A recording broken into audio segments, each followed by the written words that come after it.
சென்னை வேளச்சேரியில் இயங்குகின்ற ஆசிரமம் மெட்ரிகுலேஷன் மேல்நிலைப் பள்ளியினை லதா ரஜினிகாந்த், நடிகர் ரஜினிகாந்த் மற்றும் நிர்வாகிகள் சேர்ந்த அறக்கட்டளை நடத்தி வருகிறது.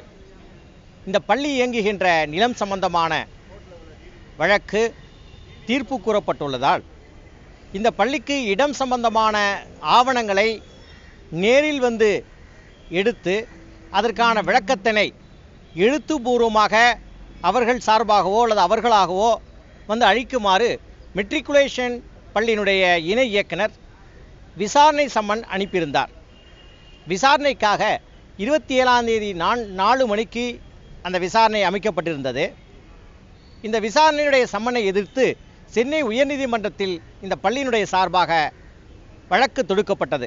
இந்த வழக்கை விசாரித்த மாண்புமிகு நீதிபதி எம் சுந்தரேஷ் அவர்கள் விசாரணை சம்மனுக்கு எந்தவித இடைக்கால தடையும் வழங்க முடியாது, ஆனால் அரசு கூடுதல் வழக்கறிஞர் சஞ்சய் காந்தி அவர்கள் கூறியுள்ளது போன்று விசாரணை தேதியை வேண்டுமானால் மாற்றி அமைத்துக் கொள்கிறோம், விசாரணையில் நேரில் சென்று அந்த விளக்கத்தை சம்பந்தப்பட்ட நபர்கள் அளிக்குமாறு தீர்ப்பில் கூறப்பட்டிருந்தது.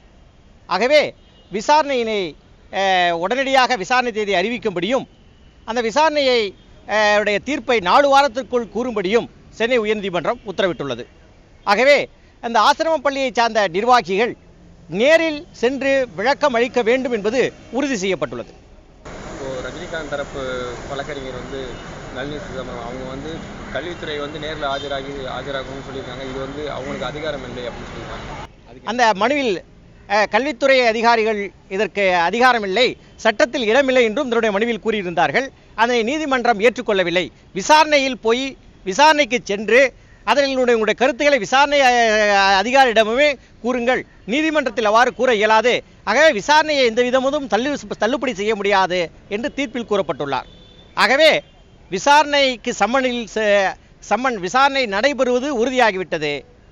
விசாரணைக்கு சென்று அவருடைய சம்பந்தப்பட்ட பள்ளியினுடைய இடம் சம்பந்தமான ஆவணங்களை அந்த அறக்கட்டளையுடைய நிர்வாகிகள் சென்று நேரில் விளக்கம் அளிக்க வேண்டும் என்பதும் உறுதி செய்யப்பட்டுவிட்டது. எந்த தேதியில் யார் நேரில் ஆஜராகும்? அதாவது மெட்ரிகுலேஷன் பள்ளி இணை இயக்குனர் தன்னுடைய விசாரணை சம்மனில் அறக்கட்டளை நிர்வாகிகளுடைய 3 பேரை குறிப்பிட்டுள்ளார்கள். ரஜினிகாந்த், லதா ரஜினிகாந்த் மற்றும் ஒரு நிர்வாகி, இந்த 3 பேரையும் குறிப்பிட்டிருக்கிறார்கள். ஆகவே சட்டத்திற்கு உட்பட்டு இந்த நிர்வாகிகள் நேரில் சென்று விளக்கம் அளிக்கலாம். அது எந்த தேதி? விரைவிலே பள்ளி கல்வி இணை இயக்குனர் அவர்கள் அறிவிப்பார்கள்.